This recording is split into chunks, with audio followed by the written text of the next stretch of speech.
Good evening. I'd like to call to order the Concord Township Zoning Commission meeting for Tuesday, April 4th, 2017. Before we get into our agenda, I would like to introduce two new members of the Zoning Commission. First of all, to my right, Jerry Morgan. He'll be on the board here effective tonight.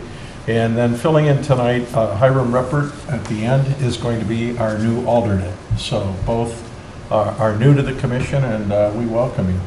Thank you. Thank you. So, Glad to be here. moving on then, the first item on our agenda for tonight is something we do every April, and that's the election of next year's chairman and vice chairman.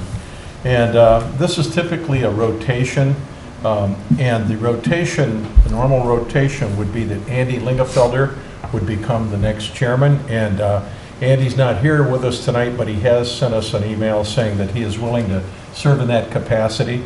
And the vice chairman then would be Morgan McIntosh, and I believe that's true also for Morgan serving as vice chair. So with that in mind, are there any objections to the normal rotation?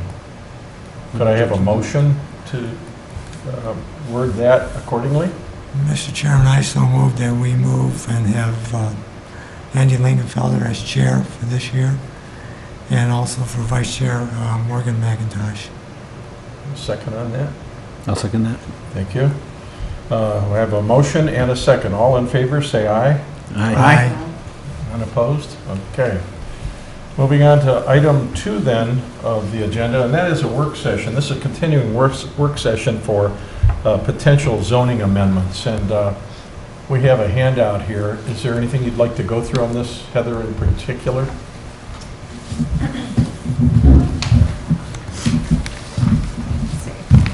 Good evening.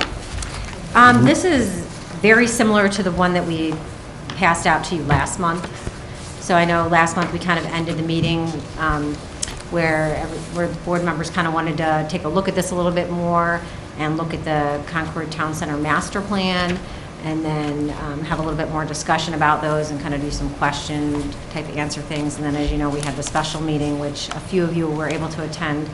Some weren't, so you weren't given that opportunity to do some additional questions. So I was going to kind of leave this as if you have burning questions, you want to ask things, we can kind of go through certain areas, but I was going to kind of let you lead that discussion as you seem necessary.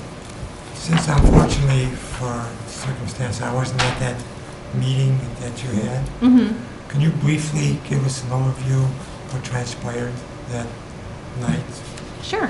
Any major input or anything like that that we should be made aware of? Okay.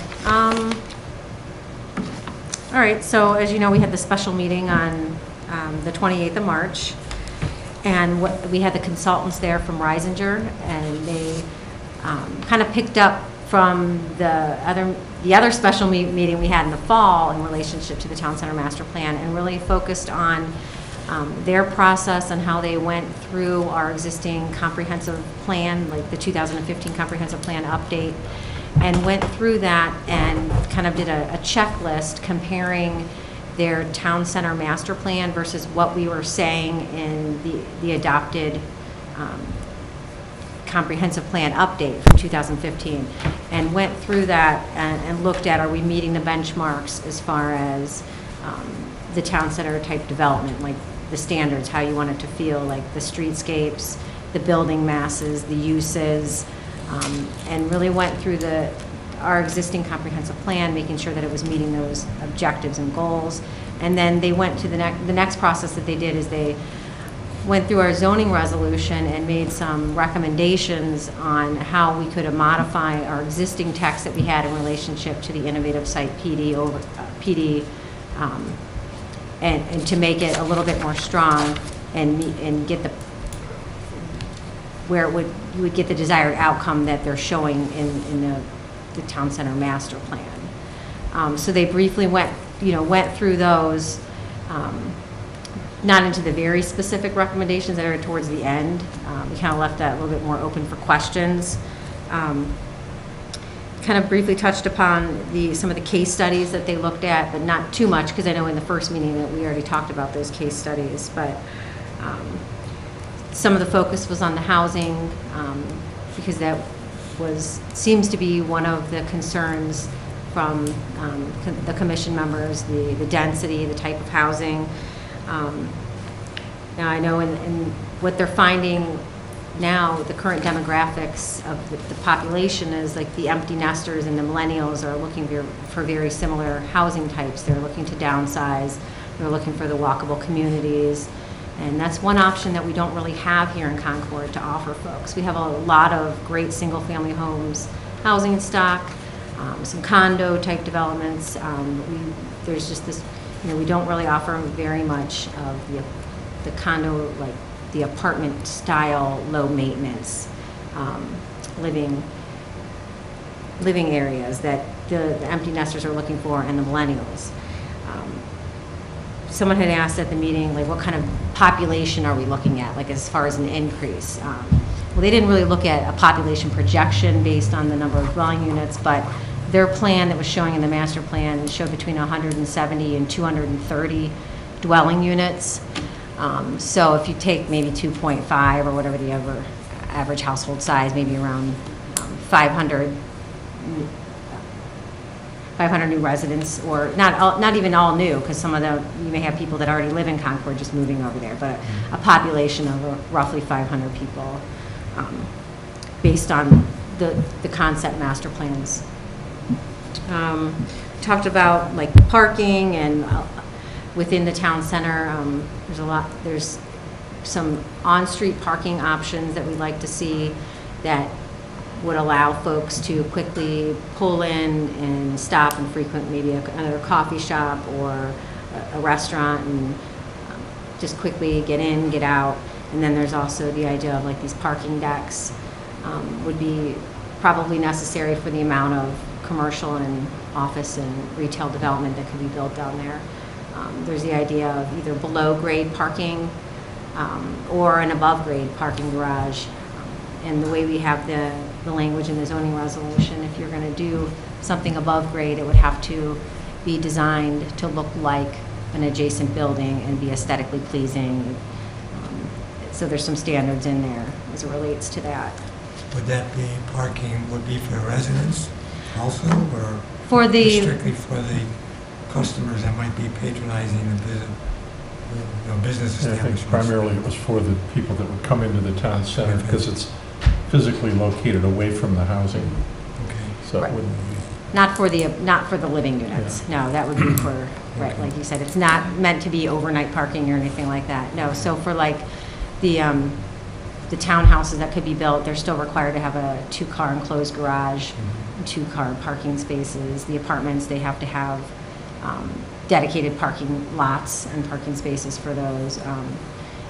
Near the mixed-use center, that would be likely where you may see a parking deck that would be used for patrons of the center.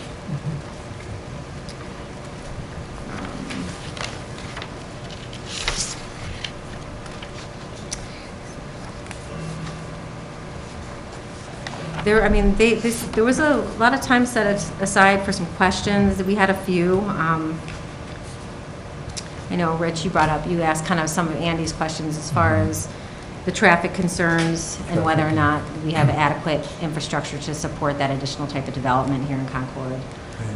As part of any application from any developer to put in a planned development, they would be required to do a traffic impact study.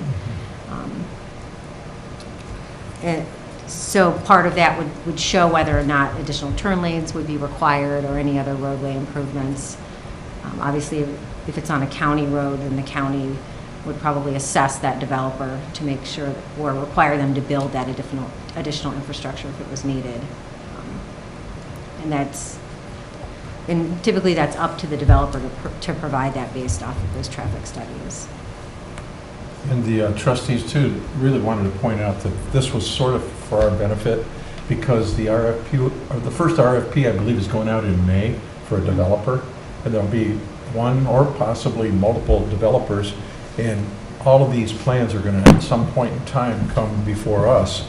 And so the trustees wanted us to have a vision for what we want this to look like down the road.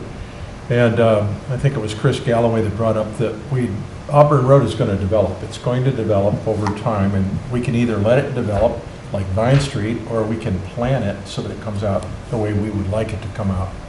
So there was a lot of emphasis on us understanding the plan and how it's all going to come together for the benefit of Concord, so that when we do have those proposals before us, we can be cohesive in our decision-making.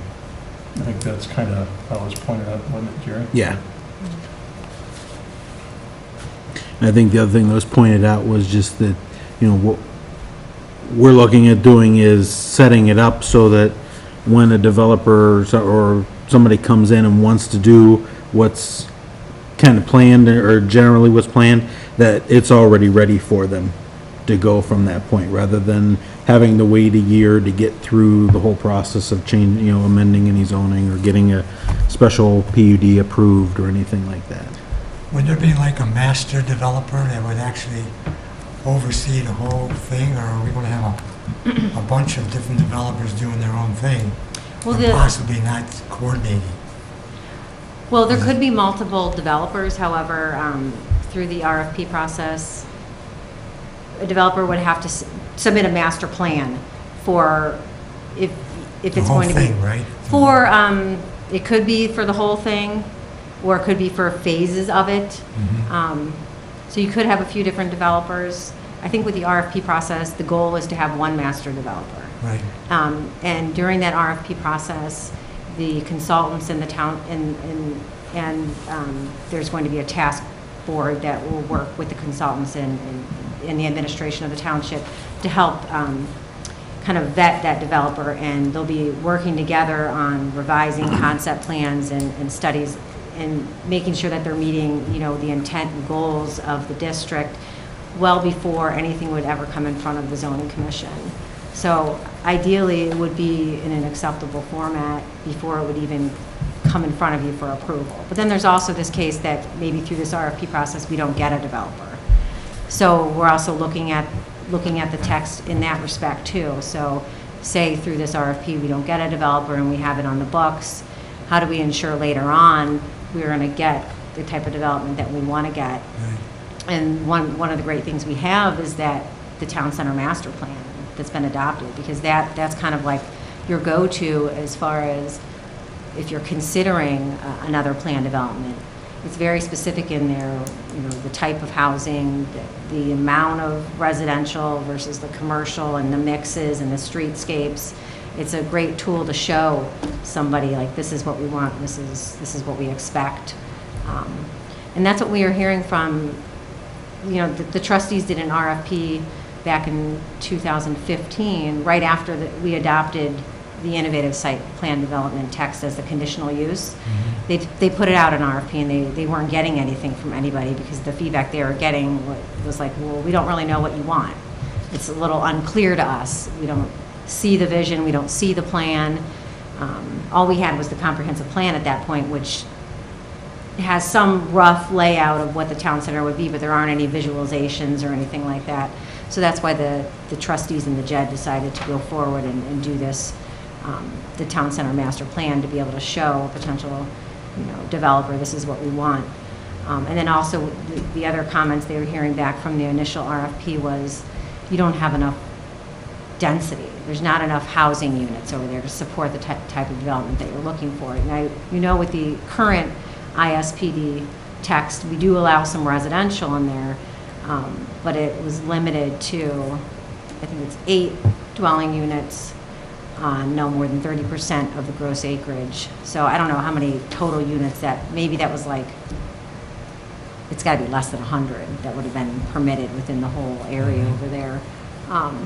So bumping it up between 170 and 230 additional dwelling units based on the consultant's studies and looking at the other successful town center examples, like that should be enough to support the amount of square footage of the retail uses in the office and the commercial spaces that they're envisioning that we could support over there.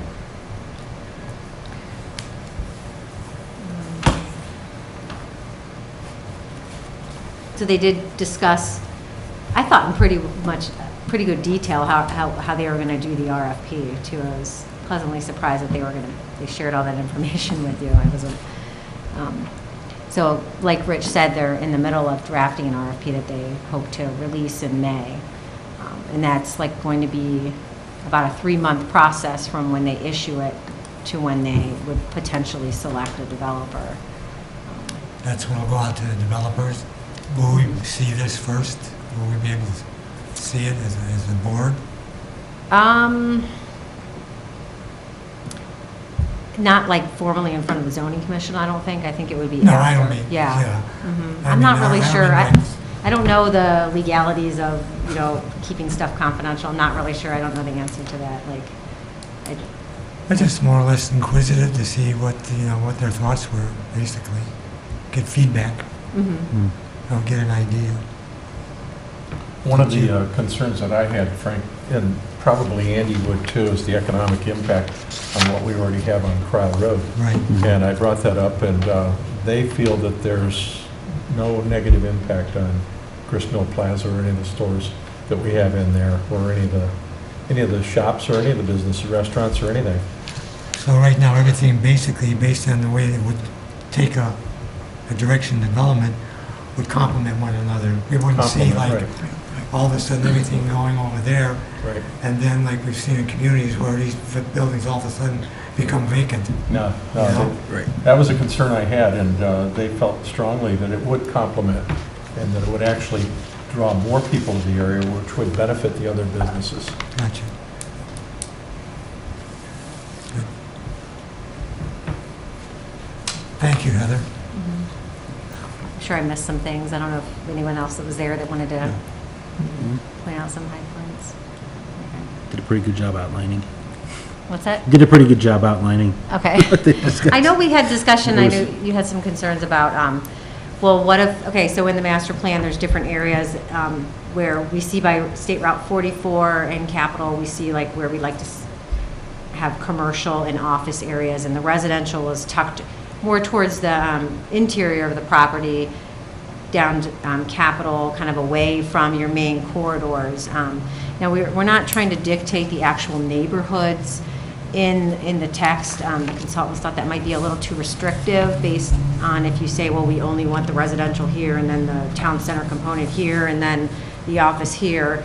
If a developer came in with something that met all the goals and objectives of the town center and it was a little bit different, you want to maybe consider to approve that. But there is, if the commission felt strongly about not wanting a particular use in a certain area, I mean, we could entertain the idea of maybe saying no residential along 44 or between Auburn Road and 44. That way it would be restricted to the west side of Auburn Road. Because I know that the trustees consider that between Auburn Road and 44, that's high visibility, and that really is probably good real estate for a commercial area rather than the residential.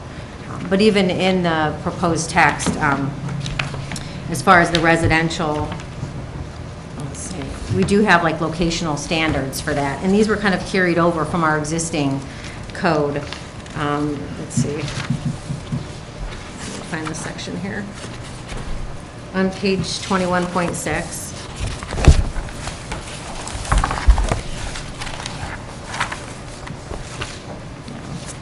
So, I think, letter D, number 5, the housing units should be encouraged on sites that that abut existing residential areas, adjacent to the riparian setback areas, adjacent to public areas. Well, I would think in general, people wouldn't want to see the business in their backyard. You know, Right. you'd want your privacy. Sure, you want the conveniences to be there. I know we got that lake that's there, and probably the residential areas that would encompass that area would be more inducive, especially later on in the day when your families come home and you want to relax and maybe barbecues out there. You don't want to see all the businesses that might be staying open till maybe 9, 10 o'clock at night. All that hustle and bustle Right. being right out there in front of you. So I, for one, would think it would just make sense to have it encompass back a nice quieter area away from all that and away Right. from the major traffic that's coming up here. Yeah. It just seems to be common sense.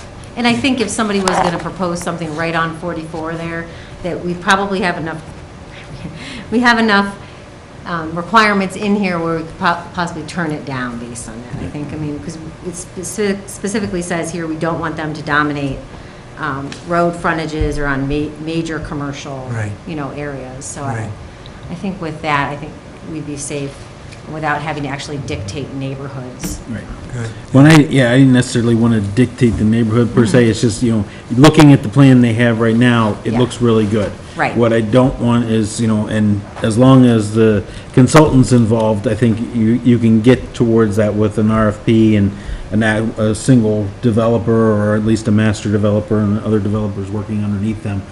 But my thought is, 5 years down the road, when this is still, in the process, and now they want to build, the developers arguing the best location for the 3-story apartment building is between Auburn and 44, Yeah. as opposed to somewhere else. That's what I don't want to have happen, as I'll make sure that we set ourselves up so that we can deny that in the future if they come in with that, without having to go through a large argument with the developer, because that's what they. Yeah, I think you'd have to look at his whole plan though, too. I mean, if he's only proposing the residential part, then he's not meeting, the purpose and intent of the district itself. I mean, if he doesn't come in with other neighborhood components, Right.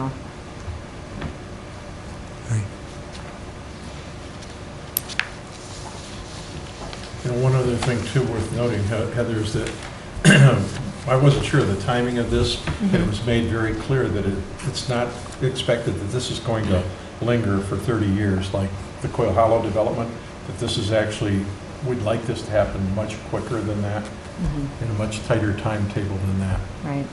So, 5 years or less, Yeah. Makes sense. yeah.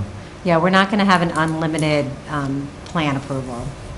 Part of this is going to have definitely an expiration on a plan approval, like Rich indicated with Quail, there was no expiration on their original master plan. It just goes on forever until they finish it out. But with this new overlay district, we're going to have after 10 years, if you don't complete it, it's expired, you're done. And then within, if we get one master plan and they're going to build it out in phases, part of the submittal process will be to submit your phasing plan and your implementation plan, and that's subject to approval too, through the zoning commission and through the Right. trustees. And if you're going to approve a phase plan and a phase implementation, there'll be time periods and time restraints on those. So you have to finish phase 1 in 3 years. You have to finish phase 2 in whatever Most you guys agree to. definitely, yeah. And if they don't follow that time frame, then they have to come back and try to get it reapproved again. And then ultimately, the whole thing, would have an expiration as well. Because We Good. don't want it to take 30 years. No. Yeah. We were supposed to, at one time, have apartments in Quail Hollow when this thing all started. Because I was on the board. Oh, yeah. There was apartments being projected to be in there, too, as part of the whole development. This started off with Texas, from Texas was the one that started putting their implementation, how this is going to be developed. And apartments were part of it, supposed to be. You still don't see apartments in there. No. And I don't think anybody wants to see apartments in there, but I was just saying, that was the plan back then, Well, it's wise to have an end date. most definitely, Linger. most definitely. That yes. way, if someone else wants to come in too and finish. Sure. Yeah, Right. They have the opportunity. yeah, Say, this guy didn't do it, but we want to do it. right. So, good deal. So one other thing, originally we didn't have a map that we were going to actually amend, like the official zoning map. It was after further discussions with our legal counsel, it was under the advice that we not only include the overlay district within the text, but we should also amend the official zoning map to overlay it. So doing that, I made one other change. the Capital District, if you recall, on the existing zoning map was like that red and white candy stripe. I just changed the color to like this blue, just because with overlaying the overlay, it got a little busy and it didn't look right, so. Couldn't tell the difference, right? So that was just that was not a district boundary change or anything, that was just a change of the color. But what we're proposing to show on here are the parcels that are overlaid with the black diagonal lines. So that's the parcels that this would be overlaid upon. Now, the RFP currently doesn't include all of that. It doesn't include the ones that are like behind where the Concord Village skilled nursing is and the Lake Health properties. At this time, they haven't reached out to Lake Health to see if they would want to participate as far as one of the landowners and as far as the RFP process. So that's a change there. Was there anything specific about this that you saw that you had questions about or anything you wanted to discuss? Or?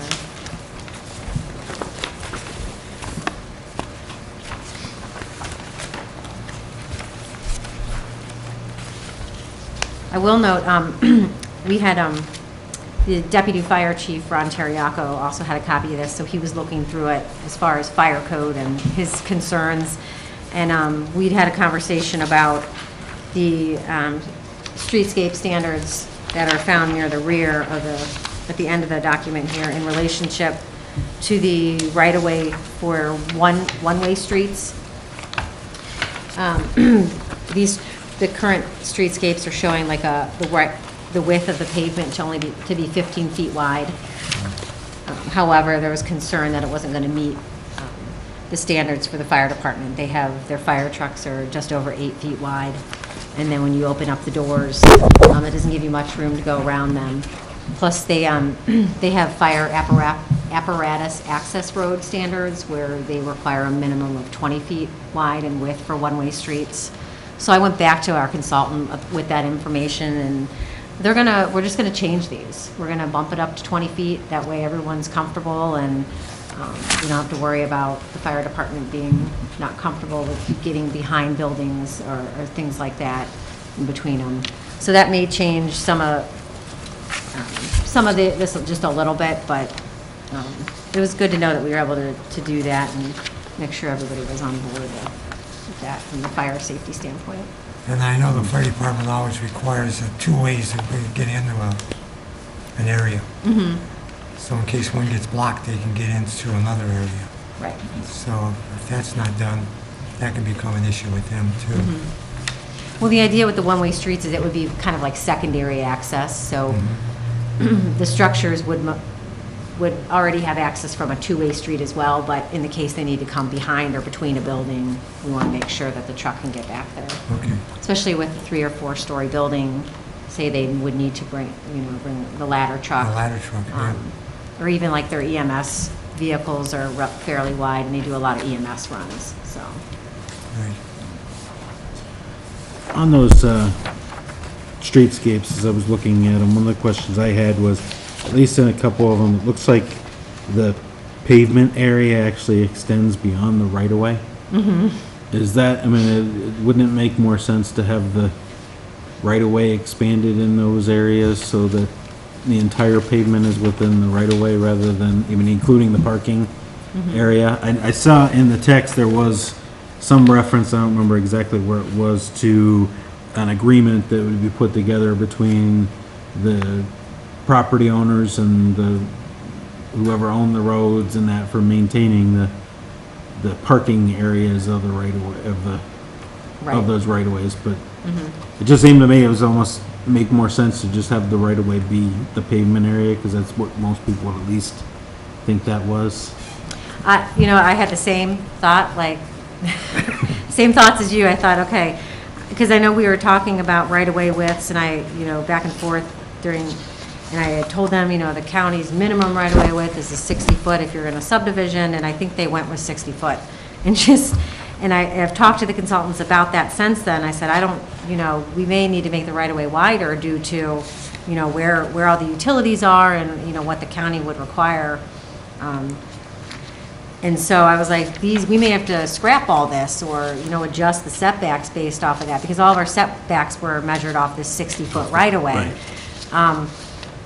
However, we did include a provision in here that would allow an applicant to ask for a deviation from these setback standards or any other provision in this section, as long as they showed that what they're proposing was going to still meet the intent and give you a better outcome or product, generally speaking. So if they were going to do something and the county said, well, you have to do a 70-foot right-of-way to accommodate, you know, all of your utilities and the pavement and everything, then we could adjust the setbacks from it based on that.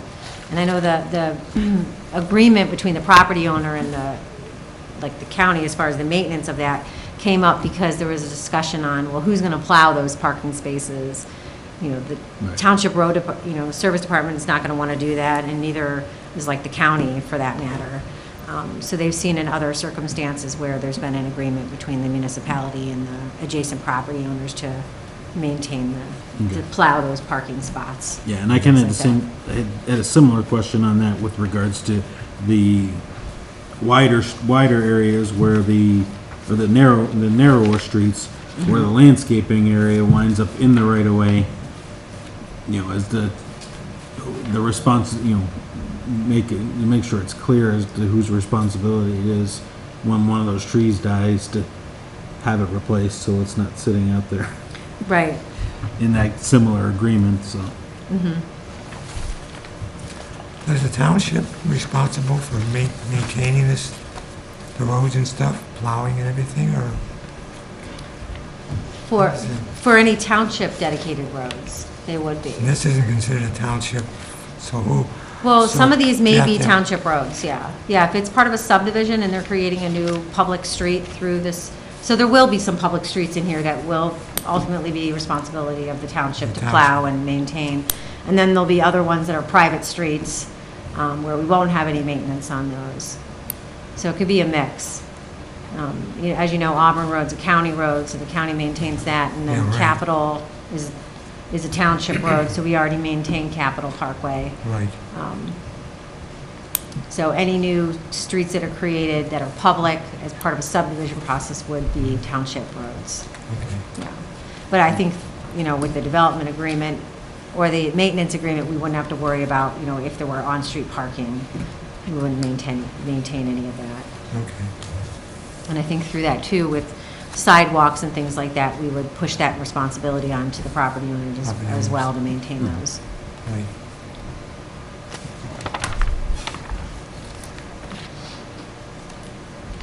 The other, one of the other questions I had on this is regards to, you know, under the 2103 definitions, townhome, you know, defined, you know, is it looking, it looks like what's being defined there is that, you know, you wind up with townhomes that were all the same, you know, the attached townhomes will all be have to be the same height, if I'm reading that definition correctly. So that, you know, if you had 5 homes, they'd all have to be 3-story tall, and then you could have another group of 5 that were 2-story. You know, there's no, was that what a recommendation from The definition was recommended from them, but I don't know that it would.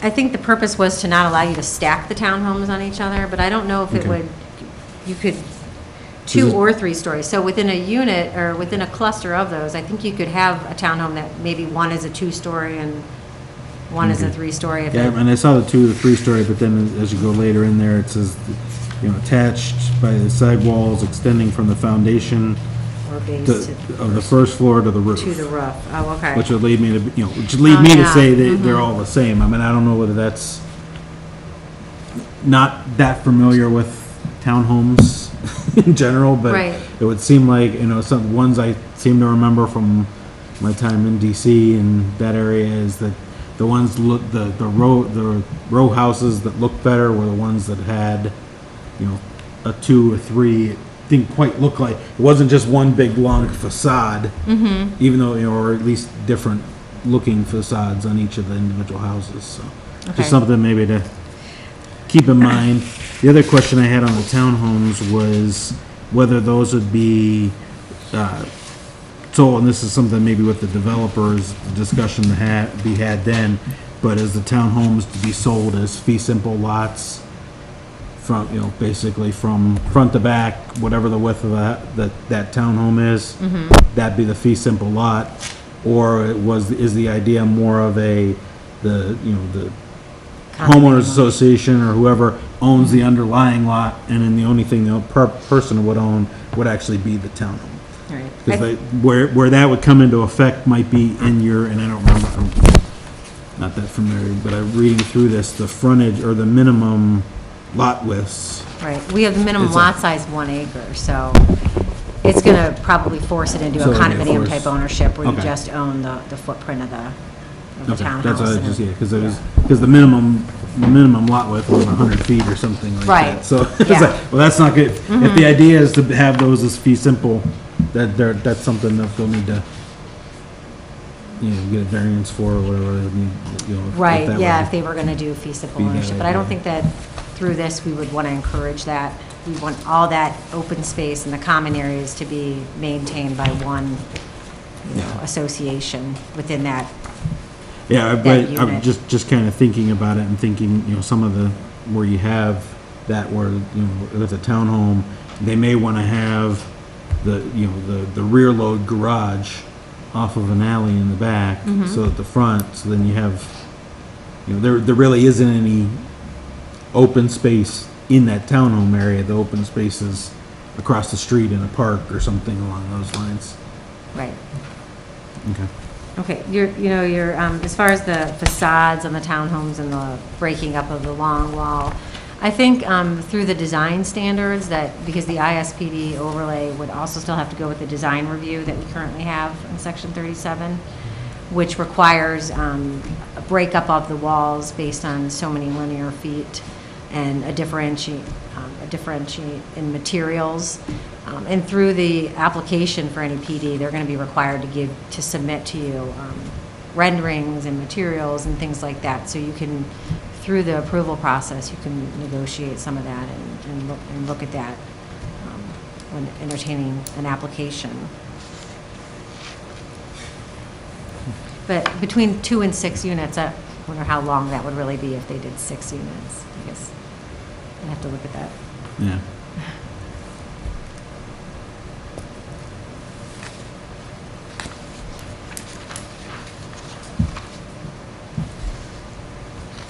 One of the other areas that, let's say, raised a red flag for me or not, but under the permitted uses, it has hotels and motels. As one of the permitted uses, was that a? Well, I think the idea was a hotel would, be a good fit possibly in the commercial area or the office area. Really, either by 44 in Capitol or even on the north side of Auburn and Capitol Parkway. I think it would be, as long as still had the same streetscapes and scale as what we're requiring for all the other commercial development in that area, it would be a good fit for a town center type community. I guess that where that would come in is just what the definition of a hotel and a motel is. Oh, okay. To me, We have a I- current definition. I have my personal definition of what the two are, Uh-huh. whereas a hotel to me is more interior walkways and all the rooms are off of an interior halls. Okay. And a motel is more like an old Red Roof Inn where the walkways are all on the Exterior, outside, and the right. doors are all on the Yeah, you- outside. 6. And I don't know Hear ya. necessarily we would Yeah. want to, I'll look at our thinking it from my definitions on that. perspective, I don't know that we'd want to have that sitting on 44. A hotel, a Hilton or something like that with interior doors would make sense, but. Right, because the That's a good point. motel, you just pull your car up to the front door, Right. then you go in, that's out there all night, Right. your Yeah. car, so, yeah. I'll take a look at that, because that motel part may have been added on by the consultant, and I didn't really notice that, I'll see what we have currently defined. Definition of I motel. think, Yeah. Think that'd be something. actually, can I grab your zoning resolution here? Sure. I went up here, sorry. Take a quick look.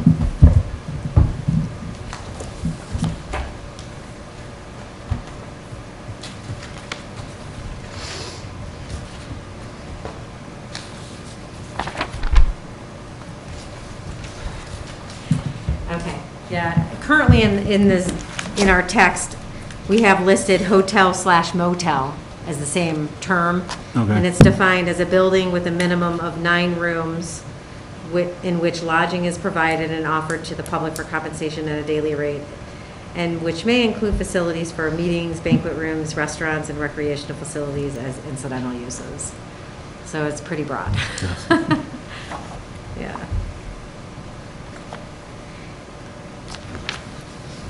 Yeah, so I don't know if that's something, redefine that, at least you for want- this area, or We could look into just that. more of a, We could do a little research on some other definitions of hotel versus motel and maybe strengthen that if you want us to. I mean, I would, Minimum that'd be of kind of 9 my rooms is suggestion. small. Yeah, really. Yeah. Well, I think I'm more thinking of the look of it. Yeah, More than, the it's like- aesthetics for the Yeah, area. if you're looking to keep this as, Upscale. As Yeah, upscale. more of an upscale area. Right, If yeah. you can eliminate that, motel, I Motel. think that's Yeah, that's a Should probably given. just say hotel. just, Yeah. yeah, I mean, if they define. Same definition, just a Hotel different more feeling. internally, or, Kind of Well, they usually say, just minimum adding, just internal hallways and access to all rooms being from an internal hallway, I think that would Yeah. cover it. they usually say hotel and suites, most of the Okay. well-known big chains now, that's how they refer themselves. They don't call themselves motels. Well, we'll look into some revisions for that definition then Yeah, and bring that back. might be something we might want to pull altogether. Just my opinion. Okay. And I can agree, I mean, I don't think that, necessarily pulling it out of there, because it may make sense if you're, that puts an added clientele for the businesses you're hoping to drop. Yeah. That they're at least have that extra, it's not just relying on the local traffic of some people staying overnight for restaurants and things like that. I just don't, like I said, I don't, What will the 90 sign say? not, yeah. Motel. Not around, no, I don't want Motel 6. One story, pull right up to the front, yeah, Yeah. Yeah, that's more of my, Well, would be we my have a concern. hotel on Auburn now, right there Right. across from Tri Point. Yeah. Comfort Inn. That's Comfort Inn, right? That's what it is now.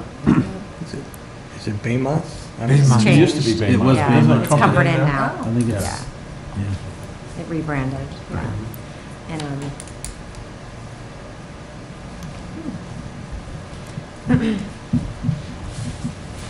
Was the definition of the multifamily, vertical multifamily, was that something that came from the, yeah, that was a recommendation from the master plan.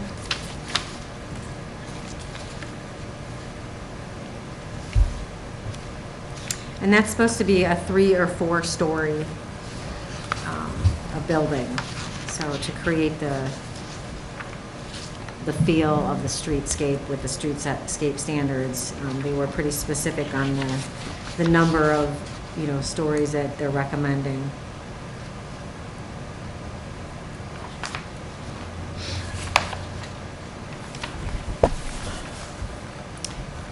Because what that does too is allows you to build your density up rather than out. right, And you can preserve more open space around an existing pond that's there and really create some public space there and recreational opportunities. Instead, if you build your density out, you take up more land by doing that.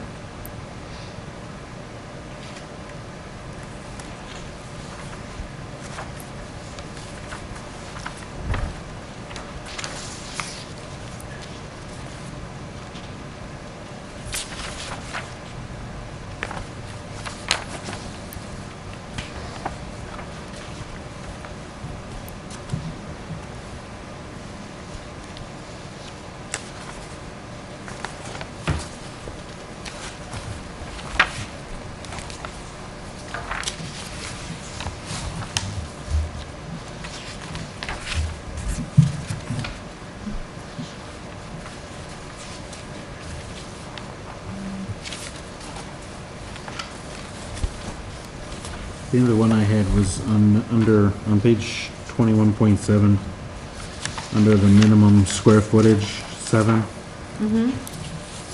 I guess, was there a reason why the live-work units weren't at least the same square footage as the multifamily units?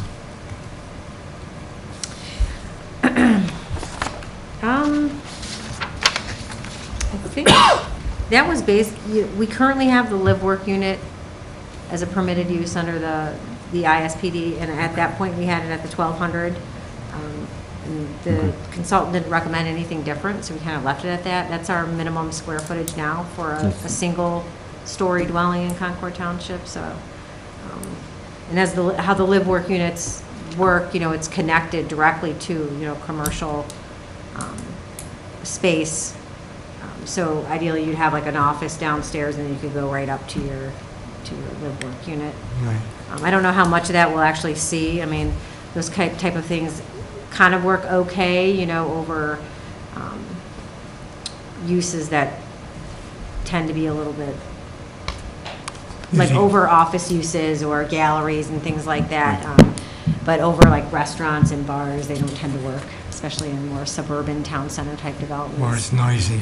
Right, They don't want to be living up above a noisy, but right. if a guy has a butcher shop, for example, he might have his family living upstairs, Or a bakery. or a bakery. Yeah. Yeah, and I think they mentioned something about that at that meeting, that, any of the residential above the storefronts, Storefronts. that winds up more being rental type Right, living units as opposed to, condo Right. units or anything like that. Right. It's much easier to rent those than to sell them, so. Yeah. It tends to be the developer's mindset. right. Because with this too, they would be permitted to do some kind of dwelling units above the commercial that aren't necessarily live-work units in the mixed-use district only. And that's why the minimum is only 1,200? Well, the minimum was 1,200 because that's what we already had in there for the live-work unit. But if you're going to do a multifamily, 2,000. if you're going to do the multifamily unit above a commercial area in a mixed-use area, that wouldn't be considered the live-work unit, so you'd be going with the 1,500 square feet. And these are just minimums. We know that people in Concord never go with the minimums. Everybody wants bigger is better. Yeah. Yeah.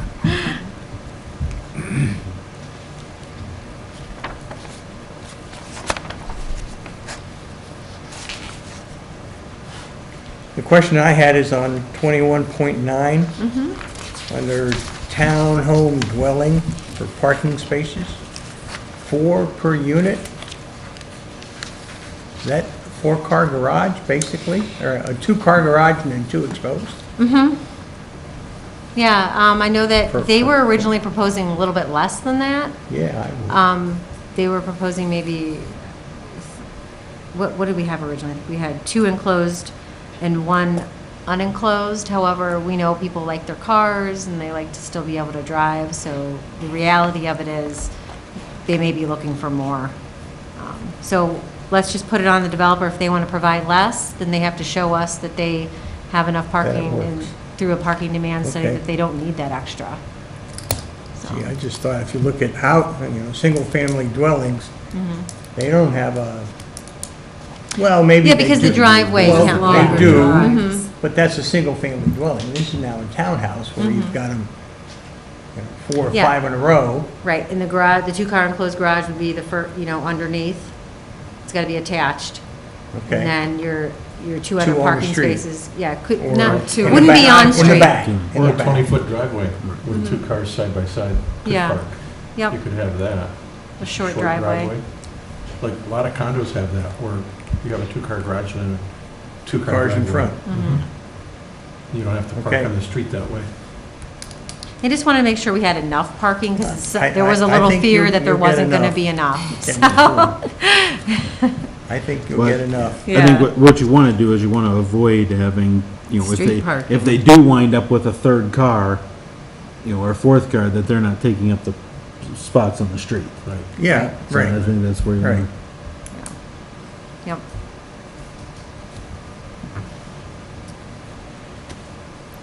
parking is a big issue. I mean, Yeah. we've had a lot of conversations about parking. Well, everybody in the family now drives, every kid has his own car, yeah, I know. Yeah. I mean, and then if you're gonna clump it together, and then you need parking with your townhouses for guests, you still need that parking too. Yeah, I mean, there would be some on-street parking for guests, or they park in one of your parking spots in your drive, or if there's a parking deck nearby where they could walk to your townhouse from, maybe the mixed-use area, could park there, yeah, but.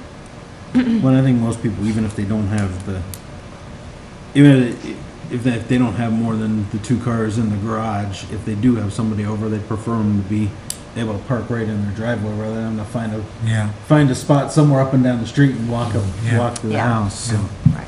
I don't think it's a bad idea. The in 2107 on page 21.5, at the building height and number of stories. For the commercial mixed use, it just has a minimum 2 stories. Obviously, it's got a 60-foot height. Would it be a good idea to put a maximum number of stories on that, so you don't wind up with, someone looking at a 60-foot height and do 10-foot, 9-foot ceilings, 10-foot floors, get 6 stories in a 60-foot height.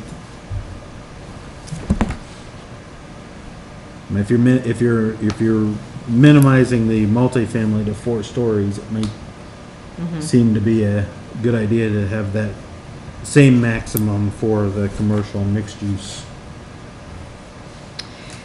Well, I mean, Yeah, obviously, I think the thought was the like. premise is, Yeah. the retail on the first floor is going to have 20-foot ceilings, and then the remainder you get a couple floors and then a peaked roof. But I guess I'm looking at it from if I was some of the developers I used to work for that just wanted to make the quick buck and be gone. If they could sell a 4-story building instead of a 3-story building. That's a good question. I just want to kind of look at some of these streetscapes and see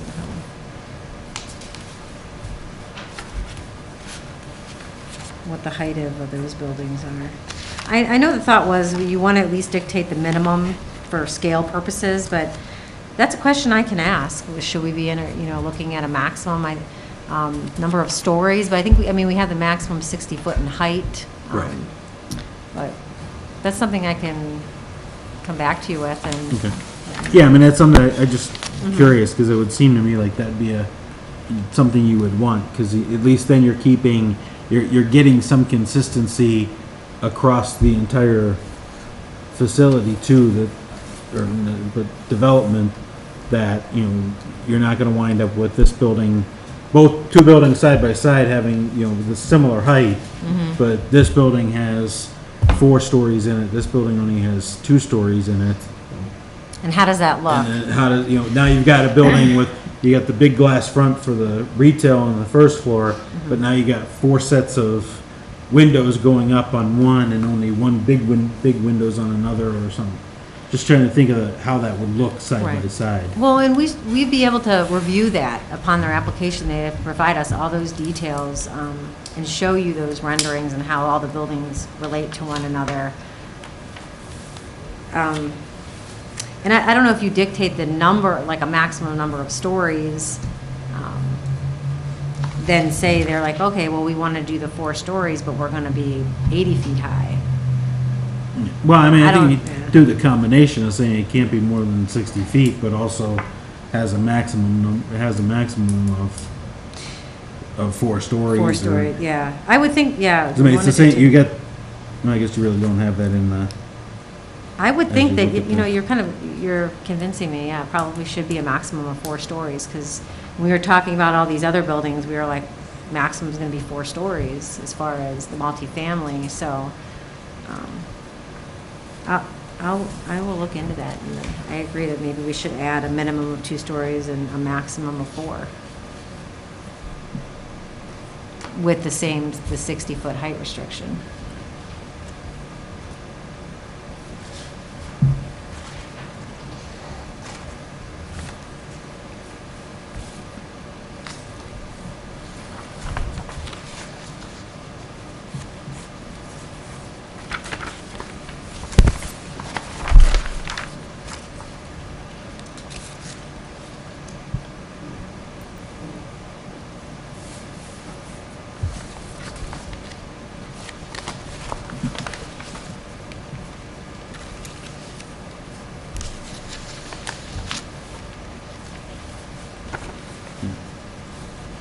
on on the same line of that, though, the townhomes shall be two stories above grade. But the definition of townhome is 2 or 3 stories. I think if 2 or 3 stories attached to similar dwellings, just a consistency. Yeah. Because I know when we talked about that, they're talking about, it could be two or 3 stories. And I think I remember them saying about somewhere, one of the ones they put the 3 stories in, the developer had to come back in and retrofit elevators in them all because they weren't selling. 'Cause Right. nobody wanted to walk up 3 flights of steps. No, that's a good point. I But didn't, that, just to keep that consistency. Maybe the only thing that really needs to be done is, since it's already defined as 2 or 3 stories, just adding in that definition to adding the word minimum. And townhomes shall be minimum 2 stories above grade. Just, depending upon grade, you may have wind up being able to build a 3-story, I don't know what the grades are out there, but a 3-story townhome with only 1 story on one side and 3 stories on the other. I think it's pretty flat over there, Is it? but Yeah. you're right, if it were dilly, it could. so a dwelling, you're having a minimum of 2 stories, you're saying you should drop 3 stories? No, I'm saying, Minimum the 2 or definition's 3. already that it needs to be 2 or 3 stories. This is just defining that 2. 2 of those stories have to at least be above Above grade. grade, right. So if you wind up with a 3-story, you could still have, the front would be 2 stories above grade, the back may be 3 stories with the garage off the back, Right. depending upon how the the grade is. topography works out there. So you're setting it that it's got you can't have a 2-story that one side of it's only gonna be 1 story tall. Got it.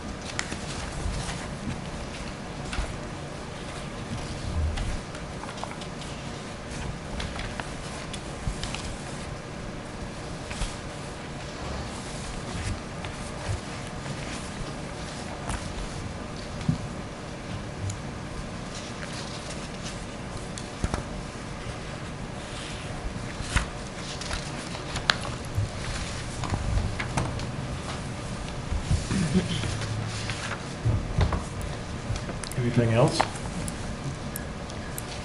Well, we haven't got the input, of course, from Morgan and Andy yet, so Well, we might have to, have that's true. definitely Andy's input for sure. So, Yeah. there's a timetable on this, right, that we have to, the trustees want us to move along with having our input by such and such date?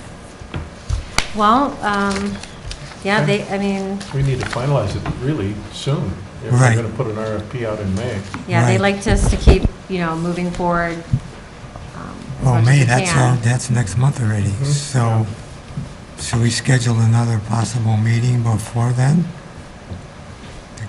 To go through this? You're saying what? Another meeting before May, Before May? yeah. Oh, So we can get Andy's and Morgan's input too, to make sure everyone fully feel comfortable with it. well, they've had opportunities too to reach out to me, and I haven't heard anything from either one of them. Okay. And I think, too, keep in mind, Frank, we always have the final say when this Oh, comes sure. before us, so, Yeah. No, I understand. I don't know that we can schedule another meeting in between. Yeah. I- So this section, when it's completed with these final tweaks, would be part of the RFP, correct?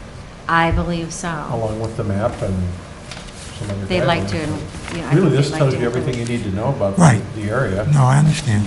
And, I think what they hope to do through the RP is let them know that the zoning changes are in process, Mhm. and that it, I think by late summer, they will be, adopted and effective. So I think that's Okay.